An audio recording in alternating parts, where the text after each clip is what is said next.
Hello everyone, welcome to class number 16 of the unit Database Management System using LibreOffice Base of class 10th IT subject code 402।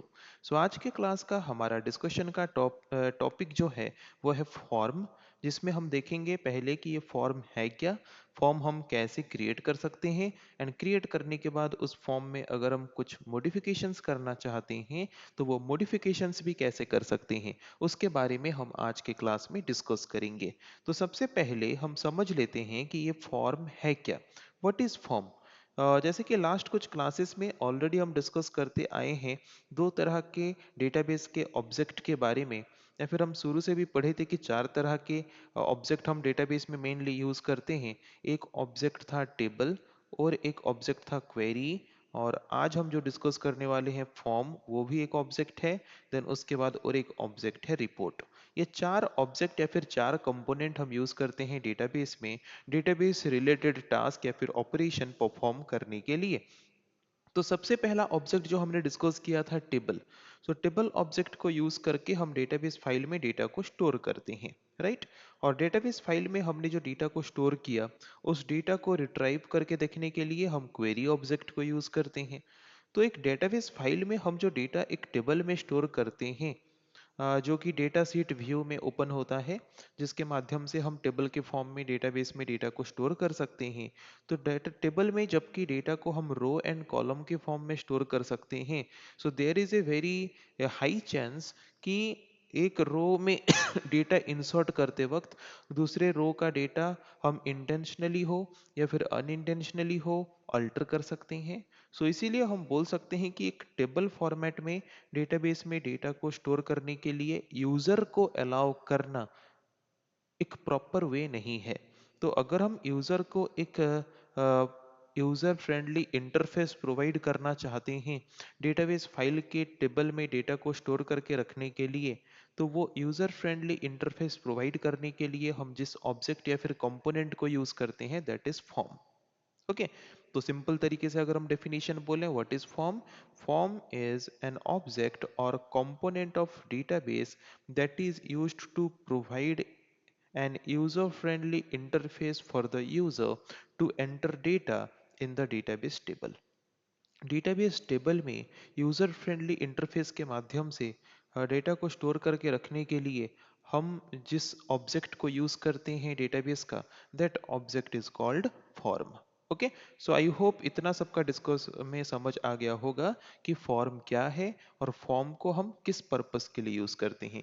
Form database का एक object या फिर component है जिसको हम use क्यों करते हैं, यूजर को एक यूजर फ्रेंडली इंटरफेस प्रोवाइड करने के लिए, ताकि उस यूजर फ्रेंडली इंटरफेस के माध्यम से यूजर्स जो हैं वो डेटाबेस टेबल में डेटा को स्टोर कर सकें या फिर एंटर कर सकें। ओके, सो यूजर को यूजर फ्रेंडली इंटरफेस प्रोवाइड करने के लिए, डेटा को एंटर करने के लिए हम यूज करते हैं फॉर्म ऑब्जेक्ट को। सो फॉर्म ऑब्जेक्ट को यूज करके हम ना ही सिर्फ डेटाबेस टेबल में डेटा को एंटर कर सकते हैं, उसके साथ साथ डेटाबेस के टेबल में जो डेटा है उस डेटा को हम एक्सेस भी कर सकते हैं, उस डेटा को हम देख भी सकते हैं। ओके, सो एक फॉर्म को डिजाइन करने के लिए हम different kind of field controls use करते हैं, या फिर हम बोल सकते हैं different kind of form control हम यूज करते हैं। ओके, तो different kind of form control क्या हो सकता है? जैसे कि label box, text box, radio button, check box, buttons. Okay, ऐसे different type of form controls हम यूज करते हैं एक फॉर्म को डिजाइन करने के लिए। तो इतना तो सबका क्लियर हो गया कि फॉर्म क्या है, फॉर्म ऑब्जेक्ट को हम क्यों यूज करते हैं, और एक फॉर्म को डिजाइन करने के लिए हमें क्या चाहिए होता है, different type of form controls हमें चाहिए होते हैं। तो अभी हम देखेंगे कि अगर हम एक फॉर्म डिजाइन करना चाहते हैं और उसी फॉर्म के माध्यम से एक डेटाबेस टेबल में डेटा इंसर्ट करना चाहते हैं, तो कैसे हम विजार्ड के मदद से एक फॉर्म क्रिएट कर सकते हैं। तो उसके लिए सबसे पहले हम लिब्रे ऑफिस बेस को ओपन कर लेते हैं, जो कि अभी हमने ओपन कर लिया है। देन टेबल्स ऑब्जेक्ट में क्लिक करेंगे और देखेंगे कि ऑब्जेक्ट एरिया में हमारे क्या क्या टेबल्स हैं। Student biodata, student marks. Suppose मुझे और कुछ स्टूडेंट्स के बायोडेटा एंटर करने हैं, या फिर यूजर को अलाउ करना है और कुछ स्टूडेंट्स के बायोडेटा को एंटर करने के लिए, है कि नहीं। तो अगर हम टेबल के फॉर्मेट में अलाउ करेंगे तो एक स्टूडेंट का बायोडेटा एंटर करते वक्त इंटेंशनली हो या फिर अनइंटेंशनली हो, दूसरे रो का डेटा बाय मिस्टेकली हो या फिर इंटेंशनली हो, मे बी अल्टर होने के चांसेस हैं। पर अगर हम एक फॉर्म प्रोवाइड कर देंगे तो जिसके द्वारा एक बार में सिर्फ एक ही रो का डिटेल्स दिखाएगा, तो वहां पे इंटेंशनली या फिर अनइंटेंशनली हम रो के वैल्यू को अल्टर नहीं करेंगे, है कि नहीं। और यूजर को एक यूजर फ्रेंडली इंटरफेस भी मिल जाएगा एक टेबल में डेटा को इंसर्ट करने के लिए। तो उसके लिए हमें फॉर्म डिजाइन करना पड़ेगा। तो फॉर्म डिजाइन करने के लिए हम फॉर्म ऑब्जेक्ट में क्लिक करेंगे। फॉर्म ऑब्जेक्ट में क्लिक करने के बाद हमें फॉर्म क्रिएट करना है बाय यूजिंग विजार्ड, है कि नहीं। तो अभी हम क्या करेंगे, विजार्ड के ऊपर डबल क्लिक करेंगे। तो विजार्ड के ऊपर डबल क्लिक करने के बाद उसके बाद हमारा जो फॉर्म विजार्ड डायलॉग बॉक्स है वो form wizard dialog box appear होगा। Okay, form wizard dialog box appear होगा। तो उस फॉर्म विजार्ड डायलॉग बॉक्स के माध्यम से यहाँ पे form wizard dialog box appear हो चुका है। तो उस फॉर्म विजार्ड डायलॉग बॉक्स में हम क्या करेंगे, उस टेबल को सिलेक्ट करेंगे जिस टेबल के लिए हम फॉर्म क्रिएट करना चाहते हैं। जैसे कि मुझे स्टूडेंट बायोडेटा टेबल के लिए फॉर्म क्रिएट करना था, तो स्टूडेंट बायोडेटा टेबल को सिलेक्ट करेंगे। उस टेबल को सिलेक्ट करने से उस टेबल में जितने भी अवेलेबल फील्ड्स हैं सारा का सारा फील्ड हमें दिखा देगा, और इनमें से कौन कौन सा फील्ड हम फॉर्म में ऐड करना चाहते हैं वो हम सिलेक्ट करेंगे। सिलेक्ट करके एरो सिंबल में क्लिक करके ऐड करेंगे। अगर हम सारे फील्ड को फॉर्म में ऐड करना चाहते हैं देन डबल एरो सिंबल में क्लिक करेंगे। ओके, तो सारे के सारे फील्ड फॉर्म में ऐड हो चुका है।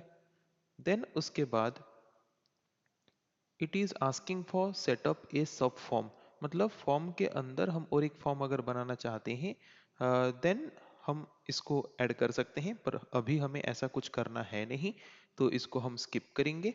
देन हम आएंगे अरेंज कंट्रोल। जब हम एक फॉर्म को डिजाइन कर रहे हैं, फॉर्म में हमारे ऑब्जेक्ट्स जो हैं वो कैसे दिखेंगे वो हम डिसाइड करेंगे, है कि नहीं। जैसे कि हम यहाँ पे देख सकते हैं arrangement of the main form, main form में कैसे दिखेंगे हमारे कंपोनेंट्स या फिर हमारे फील्ड्स, वो हम डिसाइड करेंगे यहाँ से, है कि नहीं। तो यहाँ पे हमने ये वाला डिजाइन चूज किया। ये डिजाइन चूज करने के बाद अगेन नेक्स्ट में क्लिक करेंगे। देन क्या पूछ रहा है, select the data entry mode. अगर हम चाहते हैं एग्जिस्टिंग डेटा जो टेबल में है वो हमें डिस्प्ले ना करे, वो सिर्फ यूजर को अलाउ करे न्यू डेटा एंटर करने के लिए, तो हम ये फर्स्ट वाला रेडियो बटन को सिलेक्ट करेंगे। अगर हम चाहते हैं जो डेटा पहले से है वो भी दिखाए और न्यू डेटा एंटर करने के लिए भी अलाउ करे, है कि नहीं। तो हम ये form is to display all data में क्लिक करेंगे। उसमें क्लिक करने के बाद अगर हम चाहते हैं कि एग्जिस्टिंग डेटा को कोई मॉडिफिकेशन ना कर पाए, तो do not allow modification of existing data को क्लिक करेंगे। कोई एग्जिस्टिंग डेटा को डिलीट ना कर पाए हम चाहते हैं, तो do not allow deletion of existing data में हम क्लिक करेंगे। ओके, देन उसके बाद हम नेक्स्ट में क्लिक करेंगे। उसके बाद this is asking for the style of your form. Form का स्टाइल मतलब फॉर्म का बैकग्राउंड कलर हम क्या रखना चाहते हैं, और उसके जो बॉक्सेस हैं वो 3D कॉलर लुक वाला बॉर्डर या फिर नो बॉर्डर वाला रखना चाहते हैं या फ्लैट बॉर्डर वाला रखना चाहते हैं। ओके, ये हम सिलेक्ट करेंगे। देन फॉर्म का नेम हम क्या रखना चाहते हैं, तो फॉर्म का नेम हम टेबल के नेम के साथ सेम ही रखते हैं, चाहे तो हम चेंज कर सकते हैं। उसके बाद ये फॉर्म तो क्रिएट हो गया। अभी वो पूछ रहा है कि हम क्या करेंगे, we want to work with form और we want to modify the form. तो हम सिलेक्ट करेंगे we want to work with the form, then हम फिनिश में क्लिक करेंगे। ओके, तो फिनिश में क्लिक करने के बाद हम यहाँ पे देख सकते हैं हमारा डेटाबेस फॉर्म स्क्रीन में अपीयर हो चुका है। और जिस फॉर्म के माध्यम से हम क्या कर सकते हैं, जिस फॉर्म के माध्यम से हम डाटा इंसर्ट कर सकते हैं। तो ये पहले से जो डेटा इंसर्टेड है वो हमें दिखा रहा है। ओके, प्रीवियस डेटा को हम देख सकते हैं। अगर हम देखना नहीं चाहते प्रीवियस डेटा को तो उसके लिए भी दूसरा ऑप्शन था, वो अगर हम सिलेक्ट किए होते तो ये प्रीवियस डेटा भी हमें शो नहीं करता। प्रीवियस डेटा को क्या हम एडिट कर सकते हैं? नहीं, क्योंकि प्रीवियस डेटा को एडिट करने का ऑप्शन हमने डिसेबल कर दिया है। हम इसमें क्या कर सकते हैं? न्यू डेटा ऐड कर सकते हैं। तो यहाँ पे हम देख सकते हैं न्यू रिकॉर्ड का जो ऑप्शन है उसके माध्यम से हम न्यू डेटा ऐड कर सकते हैं। ओके, तो न्यू रिकॉर्ड में क्लिक करेंगे तो यहाँ पे अगर हम न्यू रिकॉर्ड इंसर्ट करना चाहते हैं देन हम न्यू रिकॉर्ड इंसर्ट कर सकते हैं।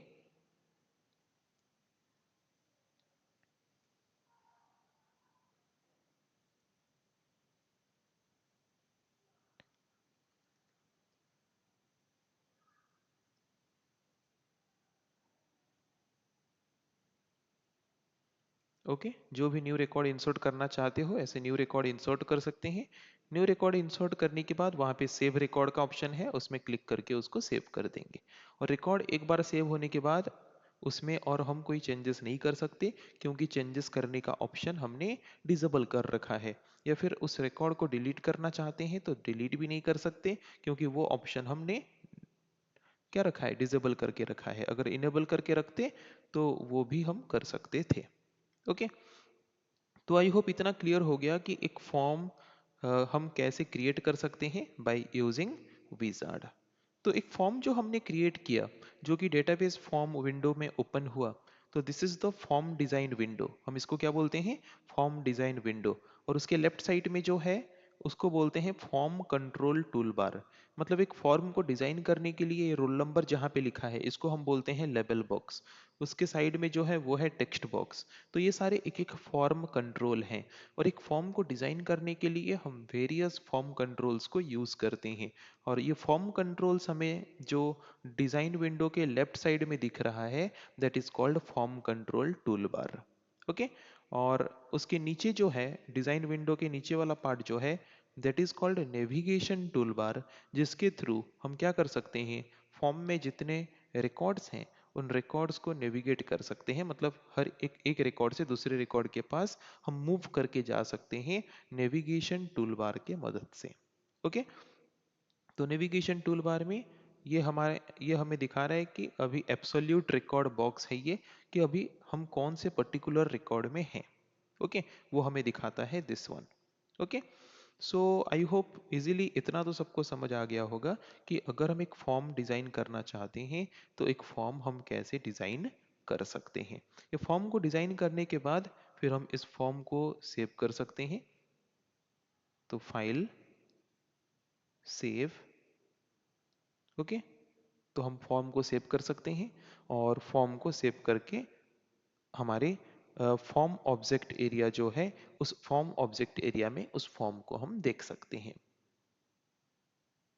एज वी कैन सी कि यहाँ पे जो फॉर्म हमने बनाया था वो फॉर्म यहाँ पे हमें शो हो रहा है। इस फॉर्म के ऊपर डबल क्लिक करेंगे तो वो फॉर्म अपीयर होगा, उस फॉर्म को हम इजीली देख पाएंगे। ओके, सो आई होप इतना तो सबका क्लियर हो गया कि फॉर्म क्या है and how can we create a form using wizard. So next topic जिसके बारे में हम आज ही की क्लास में डिस्कस करने वाले हैं, मॉडिफाइंग ए फॉर्म। एक फॉर्म अगर हमने डिज़ाइन कर लिया है, डिज़ाइन करने के बाद हमें कुछ मॉडिफिकेशन करने की ज़रूरत पड़े तो हम कैसे उस फॉर्म को मॉडिफाई कर सकते हैं उसके बारे में अभी हम डिस्कस करेंगे। तो पहले हम फॉर्म ऑब्जेक्ट में क्लिक करेंगे डेटाबेस पेन में, देन ऑब्जेक्ट एरिया में आएंगे। जिस फॉर्म को हमें मॉडिफिकेशन करना है उस फॉर्म को सिलेक्ट करके राइट क्लिक करेंगे, देन एडिट ऑप्शन में क्लिक करेंगे। तो यहाँ पे हमारा फॉर्म जो है वो ओपन हो जाएगा, डेटाबेस फॉर्म यहाँ पे ओपन हो जाएगा। वो फॉर्म ओपन होने के बाद उस फॉर्म में हम जो भी मॉडिफिकेशन करना चाहते हैं वो मॉडिफिकेशन कर सकते हैं। सपोज जैसे कि हमें डिफरेंट काइंड ऑफ मॉडिफिकेशंस करना है। सपोज मुझे मेरे फॉर्म का बैकग्राउंड कॉलर चेंज करना है कि नहीं? तो बैकग्राउंड कॉलर कैसे चेंज करेंगे? राइट क्लिक करके अगर हम देखेंगे यहाँ पे पेज स्टाइल में जा सकते हैं। ओके, राइट क्लिक करके जब हम पेज स्टाइल में जाएंगे देन वहाँ पे एरिया में जा सकते हैं और एरिया में जाके हम जो भी बैकग्राउंड कॉलर रखना चाहते हैं उसको सिलेक्ट करके अप्लाई कर सकते हैं। ओके, जो भी बैकग्राउंड कॉलर हमें पसंद हो वो बैकग्राउंड कॉलर हम वहाँ पे असाइन कर सकते हैं। ओके, तो आई होप बैकग्राउंड कलर कैसे चेंज करना है वो क्लियर हो गया। देन सेकंड, हम लेबल्स को एडिट करना चाहते हैं। लेबल्स को एडिट करना चाहते हैं मतलब ये जो roll number, name, address, mobile number लिखा है ये है लेबल्स। लेबल्स को मॉडिफाई करना है तो उस लेबल्स के ऊपर डबल क्लिक कर सकते हैं या फिर उसके ऊपर राइट क्लिक करके कंट्रोल प्रॉपर्टीज में जा सकते हैं। ओके, तो वहाँ पे लेबल्स का नाम हम चेंज कर सकते हैं। पर देखो, जब भी हम एक लेबल को सिलेक्ट कर रहे हैं तो वो उसके रेस्पेक्टिव टेक्स्ट बॉक्स के साथ सिलेक्ट हो रहा है। पर अगर हमें सिर्फ लेबल में चेंज करना है तो ओनली लेबल को सिलेक्ट करना पड़ेगा। तो ओनली लेवल को कैसे सिलेक्ट करेंगे?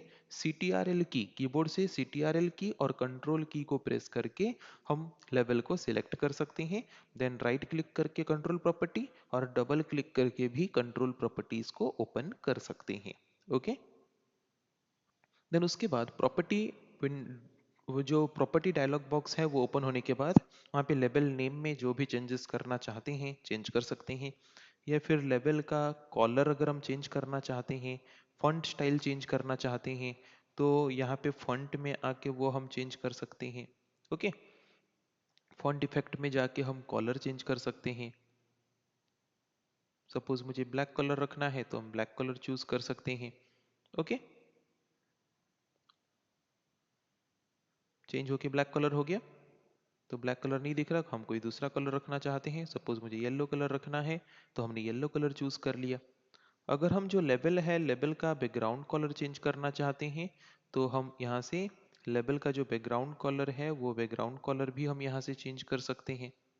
Okay, clear. उसके बाद लेबल का जो बॉर्डर है, बॉर्डर विदाउट फ्रेम रखना चाहते हैं तो विदाउट फ्रेम रख सकते हैं। अगर 3D लुक वाला बॉर्डर रखना चाहते हैं रख सकते हैं। फ्लैट बॉर्डर रखना चाहते हैं रख सकते हैं। Okay, choice is ours. Border का कलर भी चेंज करना चाहते हैं तो यहाँ से बॉर्डर का कलर भी हम चेंज कर सकते हैं, अगर हम बॉर्डर का कलर चेंज करना चाहते हैं तो। ओके, तो ऐसे हम डिफरेंट प्रॉपर्टीज यहाँ पे चेंज कर सकते हैं, एक लेबल का एडिट कर सकते हैं अगर हम चाहते हैं तो। जो भी चेंजेस करना है चेंज करने के बाद देन हम यहाँ पे क्लोज कर देंगे। ओके, वी कैन सी यहाँ पे लेवल को हमने एडिट कर दिया है। उसके बाद नेक्स्ट हम देखेंगे how can we move a control.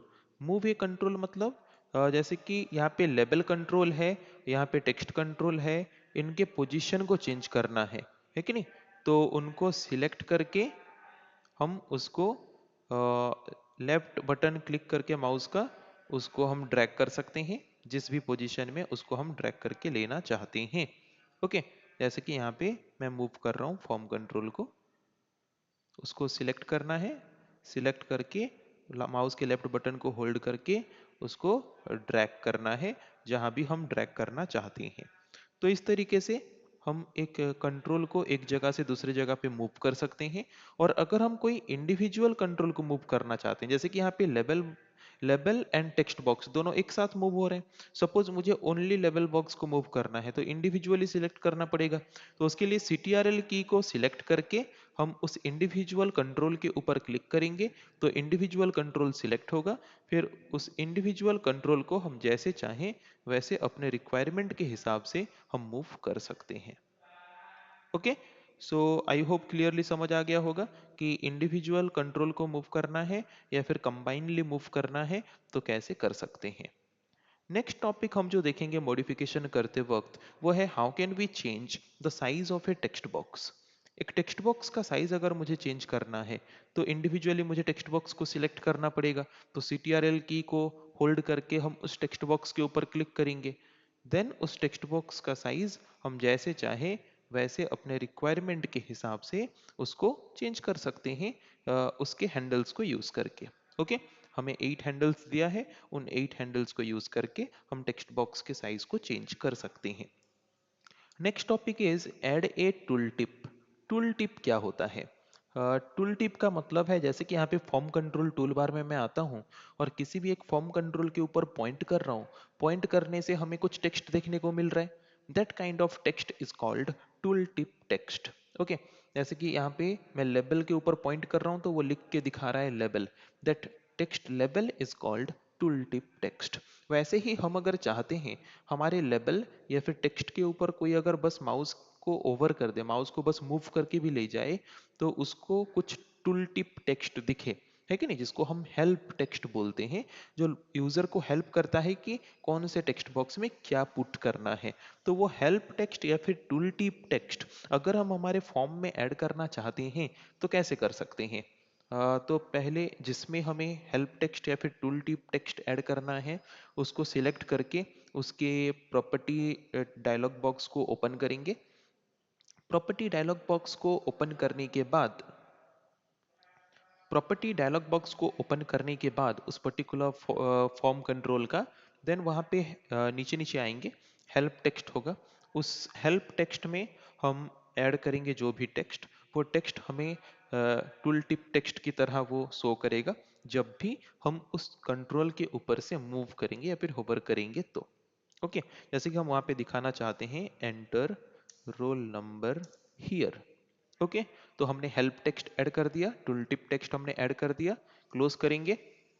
अभी हम इसके ऊपर पॉइंट कर रहे हैं, वी कैन सी कि जब हम इस टेक्स्ट बॉक्स के ऊपर से ओवर कर रहे हैं या फिर मूव कर रहे हैं तो वो दिखा रहा है एंटर रोल नंबर हियर। तो ये जो टेक्स्ट हमें दिखा रहा है that text is called tool tip text. So I hope सबको इजीली समझ आ गया होगा कि टूल टिप टेक्स्ट हम कैसे ऐड कर सकते हैं। सो आज के क्लास का हमारे डिस्कशन का टॉपिक था फॉर्म क्या है, विजार्ड की मदद से फॉर्म कैसे क्रिएट कर सकते हैं, फॉर्म क्रिएट करने के बाद उस फॉर्म में मॉडिफिकेशंस कैसे कर सकते हैं, उसके बारे में आज के क्लास में हमने डिस्कस किया। सो आई थिंक इजीली सबको समझ आ चुका होगा। नेक्स्ट क्लास में हम डिस्कस करेंगे ऐसे और कुछ टॉपिक के बारे में। तो आज के लिए इतना ही। तो एक फॉर्म में डिफरेंट काइंड ऑफ एडिट करने के बाद देन हमें क्या करना चाहिए, एक फॉर्म में डिफरेंट काइंड ऑफ एडिट करने के बाद उस फॉर्म को हमें सेव करना चाहिए। तो हम यहाँ पे सेव ऑप्शन में क्लिक करके फॉर्म को सेव कर देंगे, देन इस फॉर्म को क्लोज कर देंगे। ओके, सो आई होप आज के क्लास में जो भी हमने डिस्कस किया सबको समझ आया होगा। नेक्स्ट क्लास में हम फॉर्म के रिलेटेड और कुछ टॉपिक्स बाकी हैं डिस्कस करेंगे। आज के लिए इतना ही। So thank you everyone.